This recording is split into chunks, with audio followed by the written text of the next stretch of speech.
Let's get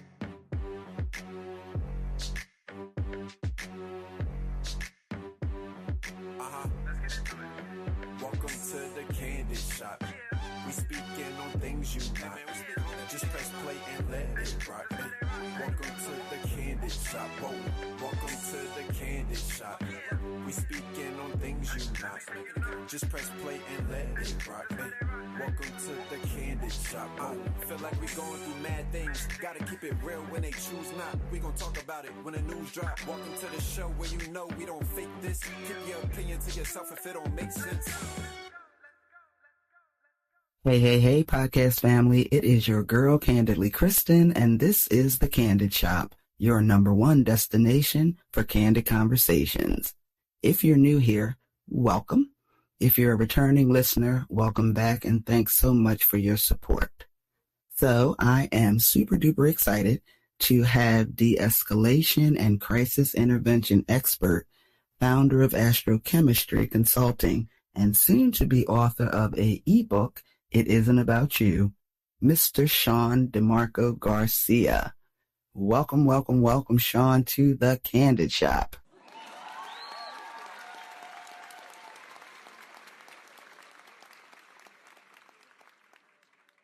Hey, thank you. Thank you for having me on. I really appreciate it. I appreciate your time. So, like we discussed a little earlier before I hit record, in our hot-headed society, de-escalation techniques and mental and emotional crisis intervention are crucial for just about everybody, not just frontline workers, but your average ordinary person. So let's get right into it.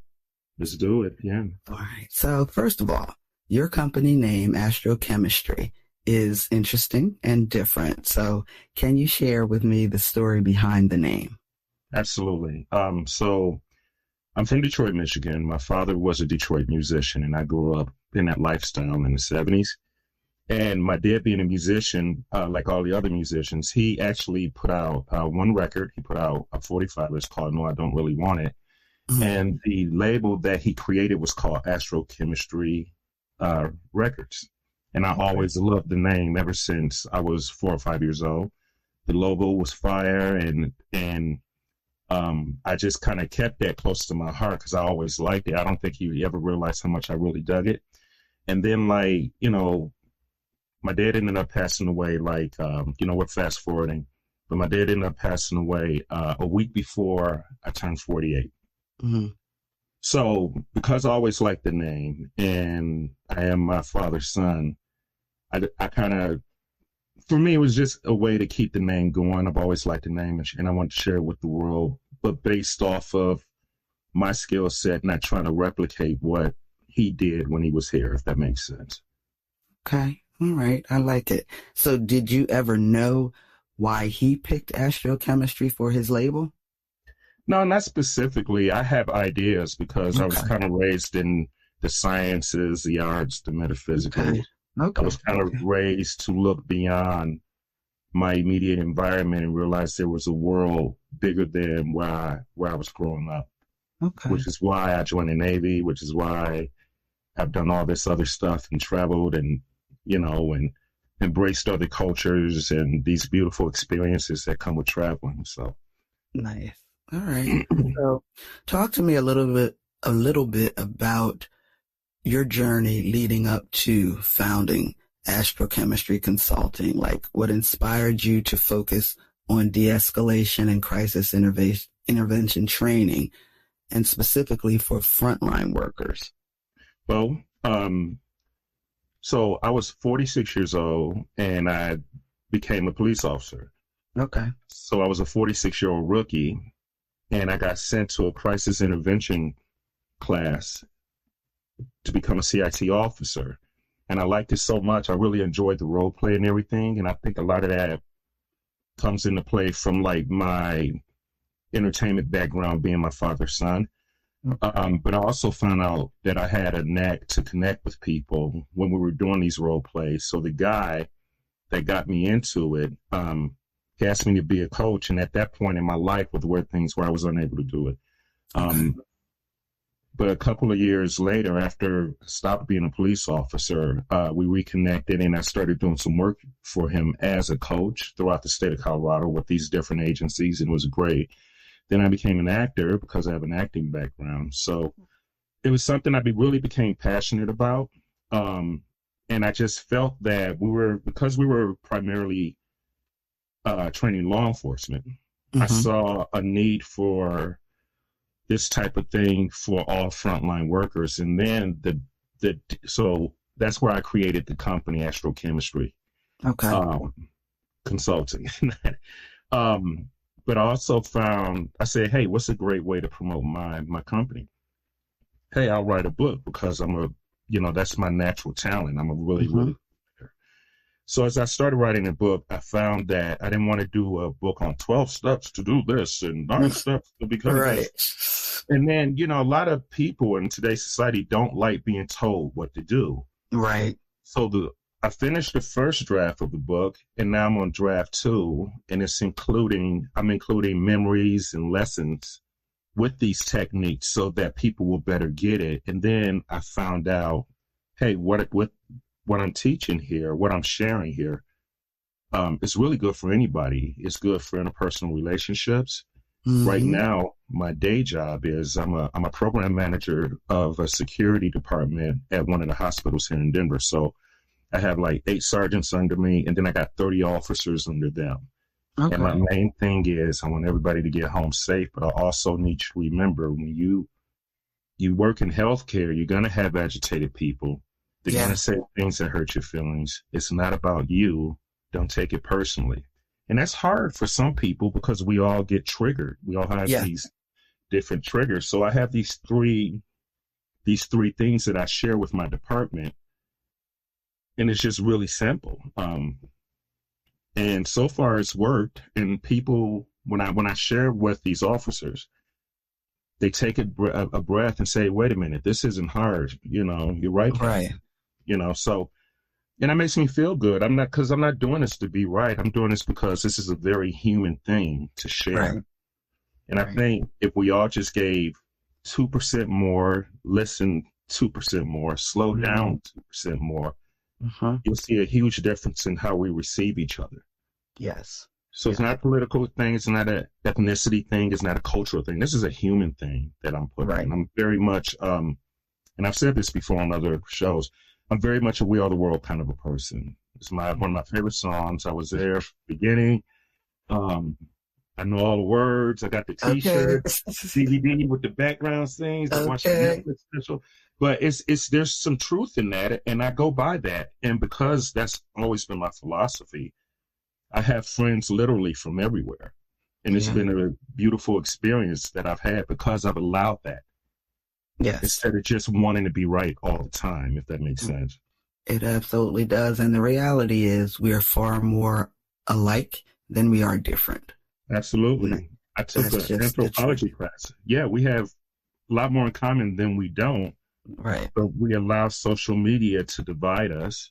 Like, I mean, we know what social media has kind of gravitated to, and it's really given a platform to the ignorant. And unfortunately, the ignorant get a lot of attention with stuff that doesn't carry substance. Right. That when you stop scrolling and you put that phone down, you still got to go back to being human. Yeah. And nobody's getting out of here live. So, right. Okay. Yeah. Yeah. So let me ask you this. Yeah. What were or are some of the challenges that you saw frontline workers facing when dealing with a crisis situation? And how did that inform your training program? Well, it was 2 things. One of the things was you have people from certain demographics working in other demographics who didn't understand that there were cultural differences. And things were broken down to where they didn't comply. And then when you look deeper at it, it was like, well, wait a minute, was this person trained to understand the signs of someone being bipolar, someone experiencing schizophrenia? Just because someone culturally does something different than you doesn't mean they're wrong. It just means you didn't know. But once you realize you didn't know, you got to assume responsibility and say, okay, how do I better understand this individual? You know, because my big thing is we're not on this world that long. Right. And I don't want to spend my short time here arguing with somebody who's telling me that my upbringing in Detroit, Michigan was wrong because they didn't understand it, if that makes sense. Yes, it does. You get what I'm saying? I do. And ignorance of something is not a defense. It's incumbent on the person, especially if you're in a profession that puts you daily face to face with people from other cultures, ethnicities, religion, sexualities. You need to be accountable for your own training and not just say, well, I've never seen that, or that's not how we did it in Paducah. Right. You know what I mean? Yeah. Like just because you grew up hunting gators, that doesn't mean everybody is going to get it. That's, that's not my normal, but that's down in that region, that's things they do. Right. You know what I mean? It ain't about Absolutely. whether I agree with it or not. It's not about me. Right. It's not about, yes, I love it. When I was growing up, we had little bodegas, corner stores. We go for our penny candy, and a big thing back, and I'm not going to get my age away, so I'm not going to say the year. Back then was the Asians that owned the stores wouldn't put the money in your hand. And it wasn't until much later I had to do a little research, and I'm like, well, it's a cultural thing. They don't like touching. So they would want you to put the money down and they pick it up. And likewise, they would put your change down. It wasn't about them not wanting to touch black people or any of that. It was just part of their culture. Yep. So once it's really easy to take that personally. Yes.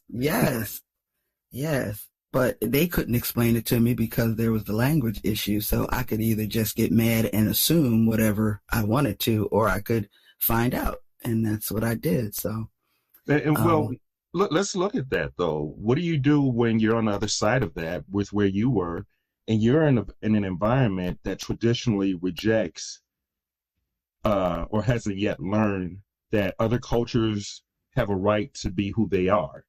And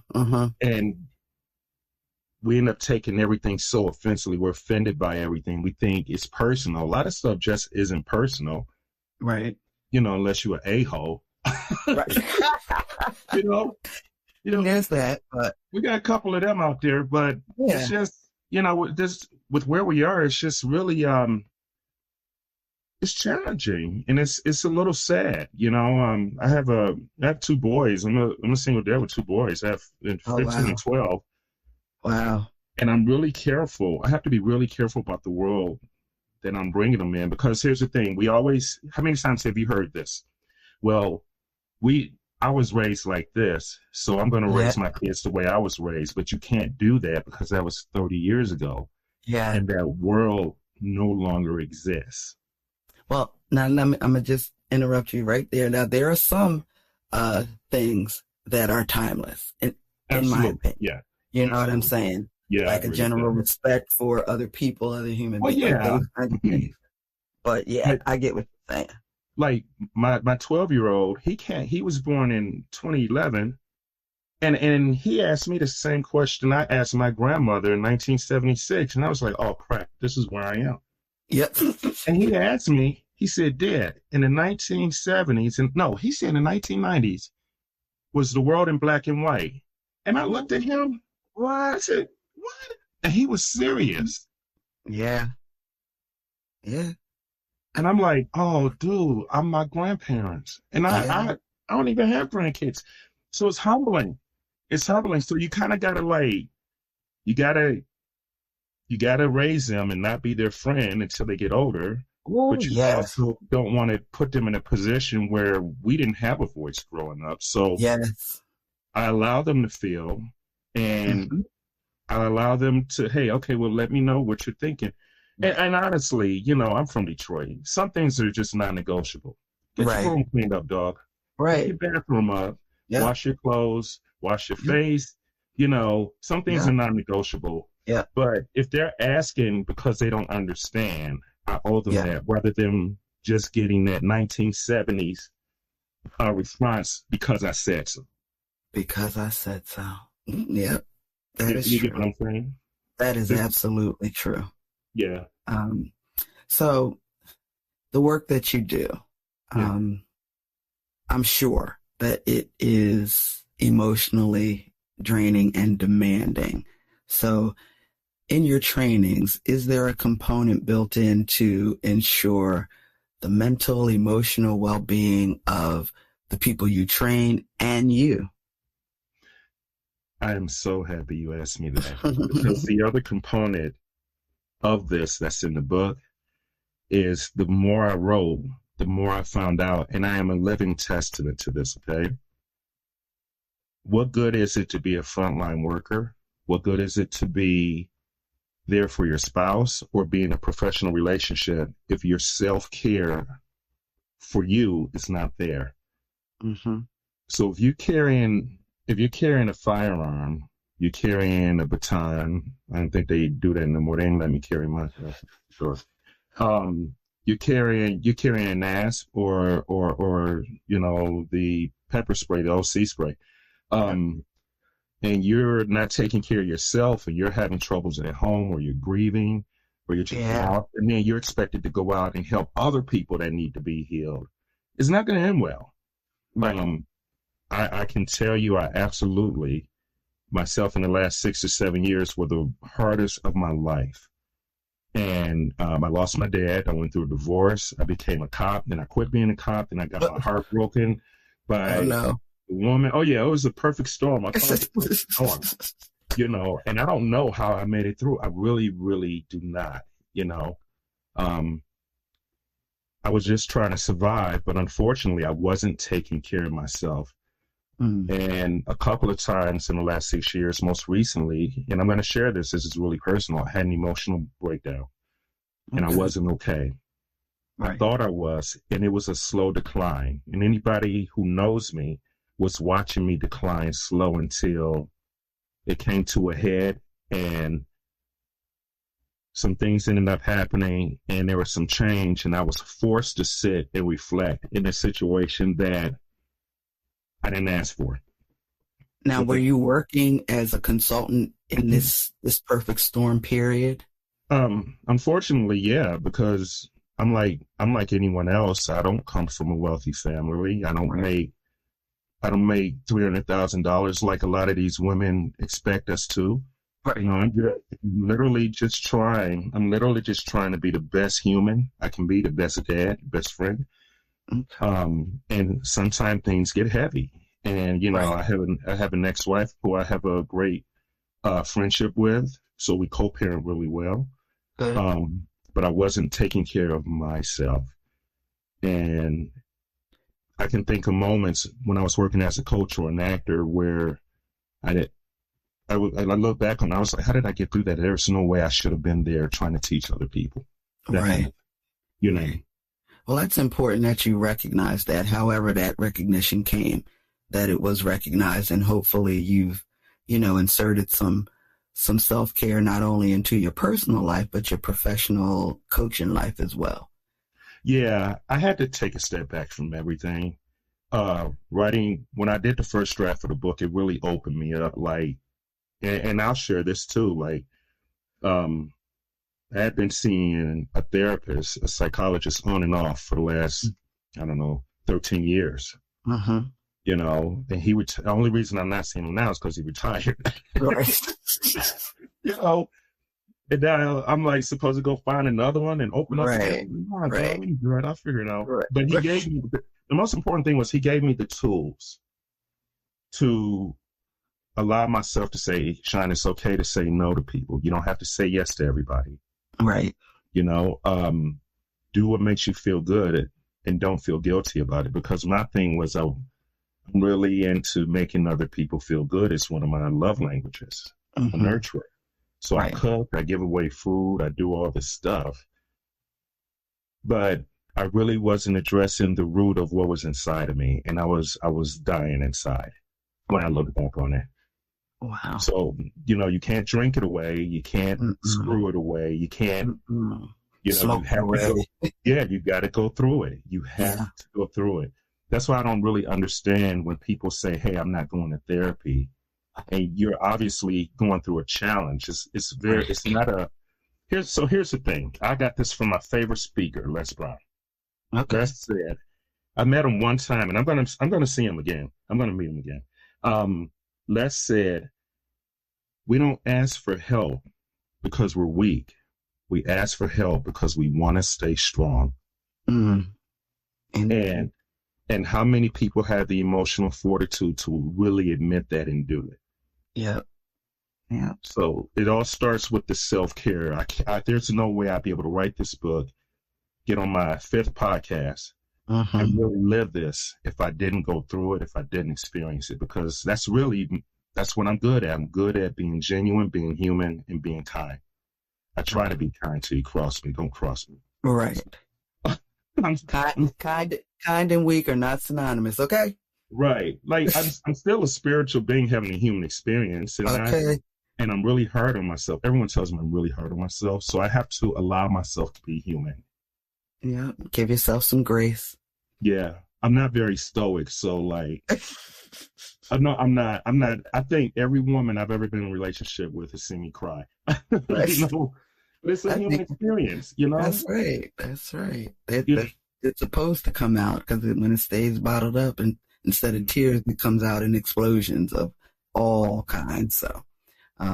So you mentioned that you had 2 tween and a teen boys.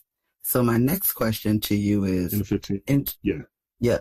In terms of the general public, and especially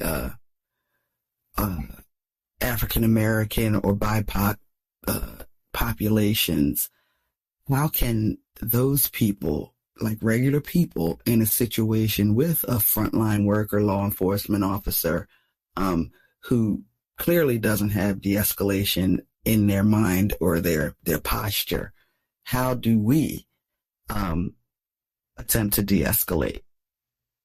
Well, there are more agencies that are spending the money to get their officers, to send their officers to CIT training to become certified CIT officers. Okay.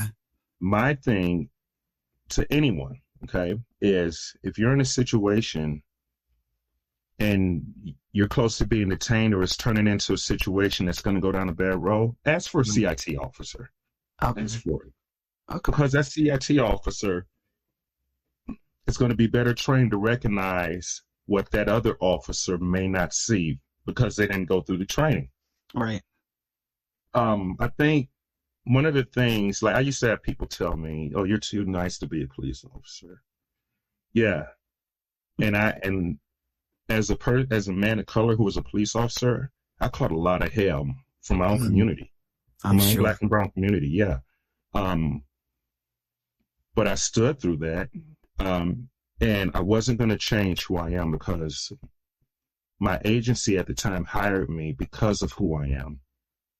I was bullied like other people. I've had horrible bullying episodes, but I don't know if I would be this strong if I didn't go through that. And I have a chip on my shoulder where I need to pay everybody back. And I'm not that guy. We all go through bad times. Bad times make you strong. That doesn't mean it's right, but it makes you strong. Right. So being an officer, I really liked serving the community as an all. I wanted people to see me and say, "Hey, Sean is here. I feel safe. I just saw Sean walking through this hall. I feel safe." Right. You know, I didn't want people to be like, "Oh, well, what are you doing here? What's wrong?" Right. Because that's what's been ingrained by the media. Yeah. For various reasons, good and bad. You show up because you know nobody calls law enforcement on the best days of their lives. Absolutely. Nobody has a wedding be like, call the police. Yes. Let's them. You know, we show up at oftentimes people's lowest points that day, that week, that month. Yeah. So I was really proud to kind of like be the person that didn't fit that expectation, but to be the man that the community needed. That was one of the best jobs I ever had. Okay. If that makes sense. Yeah, absolutely. I think it's what law enforcement should be to communities. They should not be viewed as an occupying force, but part of the community. Like, okay, hey, you know, this person is here. We're good. There's somebody you can go to talk to if you're having a problem. Yeah. Well, you know it too. When I was a police officer, everything wasn't about a summons or a ticket. Right. There are people that just genuinely felt they were at their wits' end. They needed help. And you had the emotional fortitude to say, okay, wait a minute, let me step back. What's going on here? That doesn't mean forego your safety. Right. It just means, hey, this is another human being that's having some issues. What can I do for you? You know? So. Right. All right. My dog is barking. I'm sorry. And it drives me insane that nobody downstairs is shutting them up. I wish I had them. Oh my God. I can't live without them. So listen, in your experience as a de-escalation crisis intervention coach, what are some of the misconceptions that people have about what crisis intervention and de-escalation is, and how did you address them? Because I'm sure there's lots of misconceptions. Oh, the biggest one is you have to validate emotions when someone's in a crisis. And a lot of people confuse validating emotion with, I agree with you. Those are two completely different things. Yeah. Validating emotion is saying, hey, you know what? You're going through something really traumatic, and I know you feel horrible, and it's okay to feel horrible. We're going to get through this. Yeah. That's validating emotion. Agreeing with you is saying, oh, I'm going to vote for them too. Right. Right. Two completely different things. And when I bring that up, people were like, oh, you know what? You're right. Because people don't think of it. Just like most people don't know the difference between delusions and hallucinations. Delusions. All right, so delusions is, here's a delusion. I just watched a documentary on this cult on Netflix. Okay. Clearly, the leader was delusional, and he saw himself as God. That's delusional. Right. Hallucinating is, hey, I hear all of God's voices. Right. You get what I'm saying? Yes. Yeah. And the guy that really got me into this taught me that. And when I really looked at it, I said, holy cow, that makes so much sense, you know? Yeah. Yeah. So I took that and I just kept it, and I use it at work. I use it in life. If I'm out, you know, going to see the Roots at the Fillmore out here or something, I just pay attention. I pay better attention to the people around me. Right. What's going on, you know? Right. So I hope that answers the question. It did, especially about the differences between validation and agreement. That's like so critical, not just to crisis intervention, but just in life. Like, just because you validate or understand or empathetic to what somebody's going through doesn't mean you agree. Exactly. It's not about how you vote. It's not about your favorite color. Ain't about how many people you slept with. It ain't about who you hate. That person is saying, hey, you are really angry. Right. I'm sorry you feel that way. Right. Let's take a breath. Let's step back. Yep. And let's figure this out. Yeah. Yeah. So take me into a typical day. Somebody calls you, an organization calls you and says, hey, we want you to come in and do some de-escalation crisis intervention training. Take me through a day with them. A lot of it begins with the needs analysis, because there's sectors that absolutely could benefit from this. Okay. Home health care workers, training those guys when they're dealing with the elderly. Yeah. You know, you got people that are just taking a job because they need a check, but they don't know how to recognize the signs of dementia and what comes with that. It could be a 1-day course that I do via Zoom. It could be 2 or 3 days, or if it's a full 40-hour-a-week course, that includes bringing in specialists, which I'm not, but people who are smarter than me that can identify their particular needs. That entails scenario-based training, hiring actors, and putting these people in these talking exercises. And I hire coaches to monitor the situation. And hey, okay, time out. Hey, what do you think is happening here?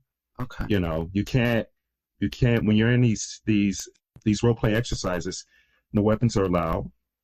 And okay. You have to remember, and I always tell people this, it's just a talking exercise.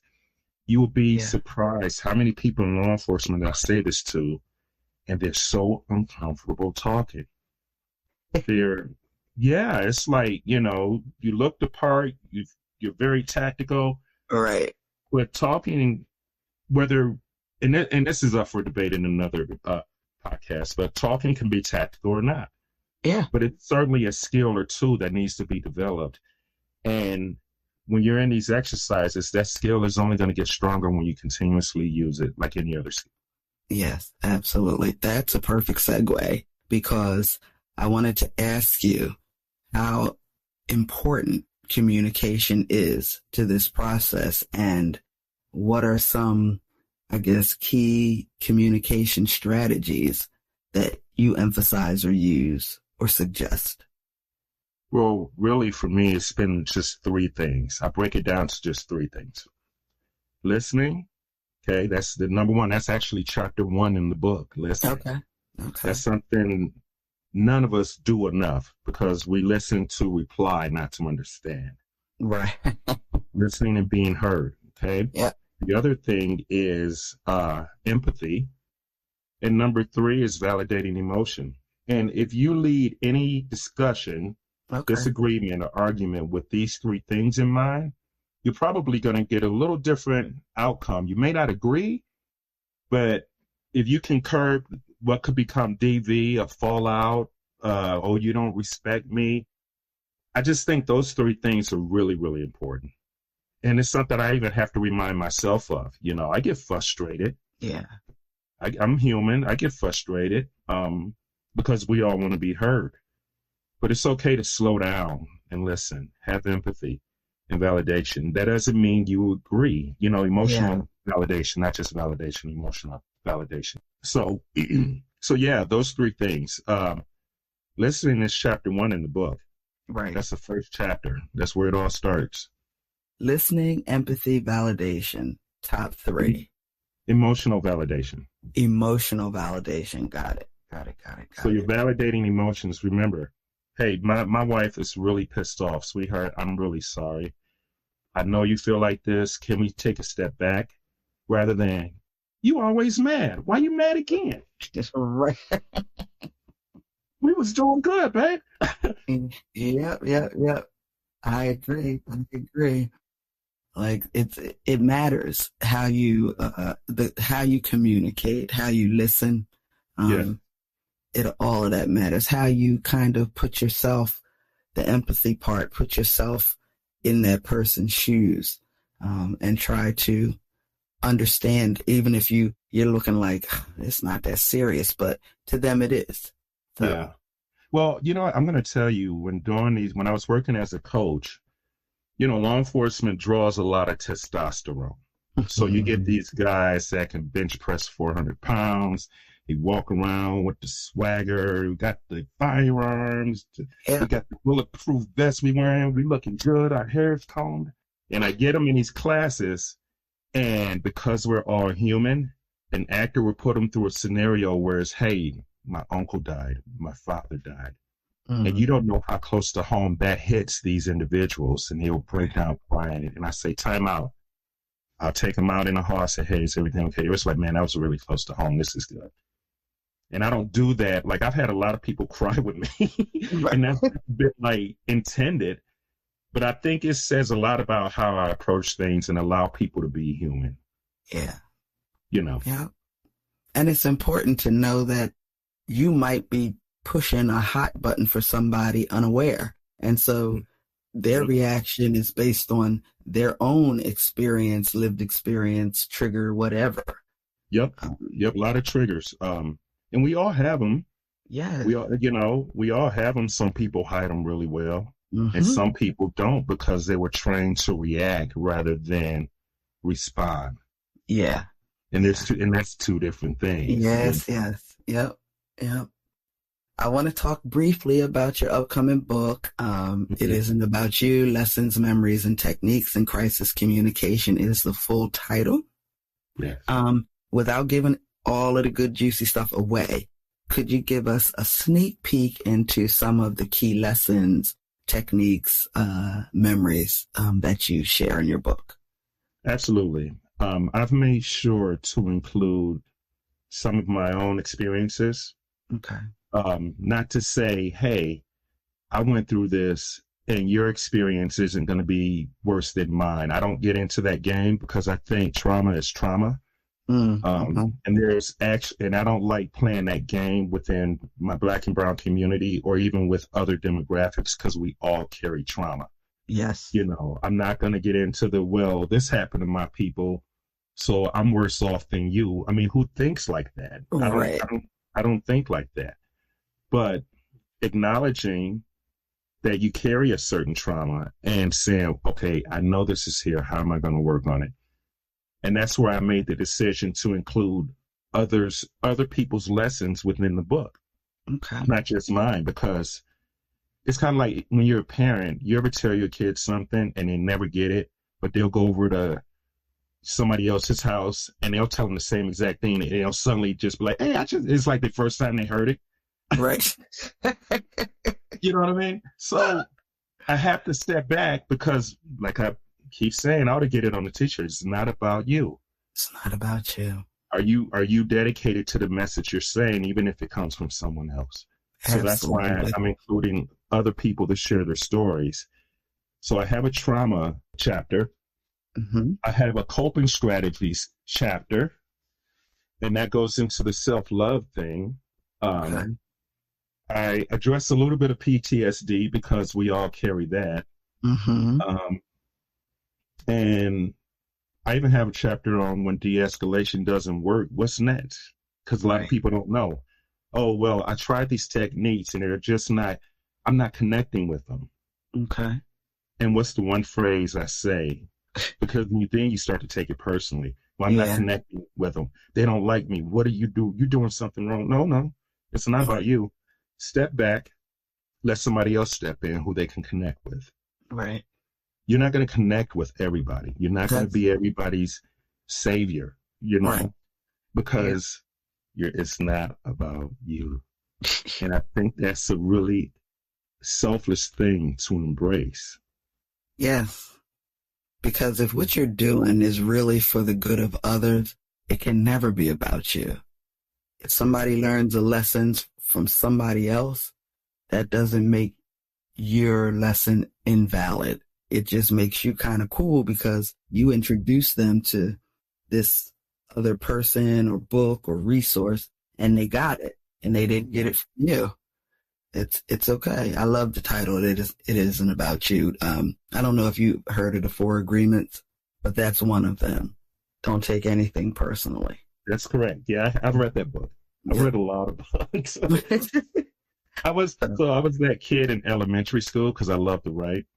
I used to fall asleep reading books at night in bed when I was like 7 years or 8 years old. I was that kid too. I was, I guess, a geek or whatever you want to call it. But yeah. Sorry, it's a good place to be. We need more of that. Listen, it was fine by me. So, looking ahead to the future, what do you envision for future of crisis intervention training and de-escalation training, and how do you and Astrochemistry Consulting intend to contribute to that vision? I'm really interested in getting into the keynote speaking part of it, like a TEDx or something, because I feel this message is extremely important. Yeah. Like I said, it's not a partisan thing. It's not a religious thing. It's not a political thing. It's a human thing. Yeah. And until I run into the one person on this planet that's not a human, this message is for everyone. Mm-hmm. Corporate speaking, because we all interact in the corporate environment. We've seen it. We've lived it. If you have a manager who doesn't know the difference between leadership and managing and they're on the power trip, it still applies. If that manager took a minute to employ listening, empathy, and validation, that doesn't mean you're soft. It doesn't mean get over it. It just means, hey, okay, this isn't about me. Let's see how I can make this department better and lead them. Because there is a difference between leadership and management. Absolutely. And if you use these just those three things, your department is going to be so much more effective, run better. People will feel more appreciated. And Absolutely. Everybody wants that, in addition to the paycheck. So yeah. Well, I try to be fair, but also, and this goes back to what we discussed before the show started. I try to be fair, but there's also an expectation. I hired you to do a job. Show up and do your job. And if you don't like the job, this world is too big to not find something you like doing. But don't ruin it for everybody else. Right. And that's in any profession. Right. And listen, the 100% reality is everybody doesn't love their job. They're not doing their passion or purpose. But you signed up to do this. Thank you. You need to do it and do it in a manner that is consistent with or aligns with the company's goals or whatever. And if you can't do that, then leave. But don't come in making everybody else miserable. Like, go ahead somewhere, please, and thank you. Yeah. You ever had somebody working customer service, like, but they hated people? They obviously hated people. And I'm like, what are you doing here? It is my pet peeve. And it's funny, I manage an apartment building for low-income seniors. So that's what I do when I'm not doing this. That's my job. This is my purpose. And I deal with a lot of vendors, contracts, stuff like that. So the other day, I actually asked a young man who had come in to give me a bid for something. And he was so amazing that I said, let me have your boss's email. Mm-hmm. And I believe in giving people flowers like I will ream them a new one, because I'll tell a boss in a minute, this is awful. But this kid was I told his boss, this is what you want out here representing your company. And he is the sole reason you guys are getting this contract. Wow, that is awesome. Wow. Yeah. They better take care of him or he go. Yeah, man. Yeah, okay. All right. So, Sean, I appreciate you giving me this time. It feels like 2 minutes, but it's actually been closer to 45. Yeah. And for coming on and being vulnerable, authentic, sharing your story and talking about what it is that you and Astrochemistry Consulting do, because it is important. And in 2024, there's so much, I don't know, heaviness and rage out there that de-escalation, crisis intervention is super duper important for frontline workers, for kids out here going back and forth to school, just for everybody. Yeah. So I appreciate you being here. I appreciate you having me. And I'm very, very grateful for you having me on your platform to share my message, because it's genuine. And it's something I live by. We are the world. We are the world. But wait, we're not done. That's just, we're done with the formal part. Now we get to the fun stuff. Let's do it. We get to play 10 candid questions. So, all right, I'm ready. Let's do it. You ready? So 10 candid questions, just 10 random questions that I found on the internet. And the only rule is you have to answer them candidly. I love it, which is the premise of the show. I got it. Yes. Question number 1. What is your biggest pet peeve? That's a really good one. Ironically, people that don't listen. People that hear what they want to hear. Yeah, that's a huge thing for me. And I'm like, I didn't say that. Oh my God, I didn't even think about it until you said it. But yeah, that's a big one. Which is chapter 1 in the book, by the way.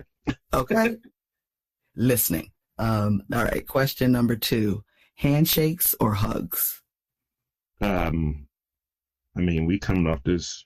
I'm a hugs guy. All right. But I am a middle-aged man of color. And I have to be very careful about how I'm received, okay? Yeah, okay. So I'm a hugs guy, but I am not about to end up in HR because I made some young lady uncomfortable for being kind. Gotcha. That was a great answer. It was genuine. Question number 3. What's the most valuable lesson you've learned from a mistake or failure in your life? Oh, which failure? Shoot. This is important. I need to stop being so hard on myself and give myself grace. And I'm still dealing with that. Okay. That's a good lesson. Give yourself more grace, sir. All right. Question number 4. Early bird or night owl? Both. Okay. How's that? When the universe sends something through me, I have to acknowledge it. Okay. If an idea comes to me at 3 a.m. and I got my phone there and I can put it in notes or my pad, or if I'm up late because I was inspired, or if I was, they say time is like linear and not linear, whatever. Right. When it comes through, when God sends a message through me, I have to acknowledge it, or else it's going to be gone forever. And they'll give that idea to somebody else. Got you. So when it comes is when you own it. 3 a.m. or 3 p.m.? Yes, ma'am. All right. Question number 5. What motivates you to get up in the morning? There's 2 things. My children, because I know they're watching me, and the future I see that I want, and I won't get it if I don't get out of bed. Gotcha. Good answer. Question 6. Airplane travel or road trip? Ooh. I'm a huge road trip guy. Like, honestly, I am a huge road trip guy. I don't mind flying, but on those road trips, you see like the world's biggest string ball, and they got a good cheeseburger and beer place next to it. I'm there. Plus, there's this, we live in a really, really beautiful country. Yeah. Speaking, geographically speaking, America has these regions, these different cultures, all this stuff is so beautiful. And you can't really appreciate that the land of the country offers all of us if you don't drive it. Yep. I agree. I love road trips. I don't like driving so much. The older I get, the less I like driving, but there's something about packing everything and having the dog in the car and we just go. Yeah. I'm that guy. Yeah. Road trip. All right. Question number 7. What one word sums up who you are? Driven. Okay. You know what word I was going to pick? Kind. What? Oh, I'll take that too. Thank you. Yeah, kind. All right. You're welcome. Question number 8. Cats or dogs? Oh, I love both of them. I just like animals. Yeah. Me too. Because I love it. Here's the thing, like a dog, you get home and the dog runs to you and says, oh my God, God is home. You get home and a cat will look at you like you didn't feed me because I'm right. Yep. So I like cats because they're so independent in their way of thinking, and they're a very interesting animal when you look at it. But I like dogs because you'll never feel alone when you got a dog. Ever. I like them both. I'm just super allergic to cats, so dog it is for me. All right. Yeah. Question number 9. What are you not very good at? Wow. That's like a question you asked Da Vinci, because he was like good at everything. That's where like my mind frame is like, you gotta be good at everything. What am I not good at? And it's not that I'm not good at anything. I got a list of what I'm not good at. And I'm trying to pick one because my kids are going to listen to this. I suppose I'm still working on my patience as a dad. Yes. I'm working on my patience as a dad because I'm allowing them, as soon as I get to a point where I'm like, okay, I'm going to be good, I realized I started working on that and I got to start over because they're constantly evolving and getting older. And then I have to keep constantly evolving to accommodate who they're becoming, if that makes sense. Yes. Patience is a thing for me too. So I'm constantly working on that. I have very little patience for rudeness, ugliness, and not ugly in a physical sense, like ugly inside. People that are unkind or like, it just, I have little patience for it. So I'm working on allowing people to have their own process and journey. I have an issue with the willfully ignorant. A huge issue with that. I have an issue with people that don't read books, but they let memes educate them on current events. I have a huge issue with that. So I sound like an old man, don't I? I sound like I'm like 92 years old. Shoot, those should have went up on the biggest pet peeves because I have, those are my, like, just research for yourself. Do your own independent thing and before you start just sharing stuff, okay? Yeah. Oops, Tony. All right, question 10, and this is the same for everybody. How can my listeners connect with you and Astrochemistry Consulting and get your new ebook when it comes out? I have a website at www.actc11.com. You can reach out and text me for speaking events, or if you want me to do a needs analysis for your organization, at 303-618-9331. I am also on Instagram at Astrochemistry.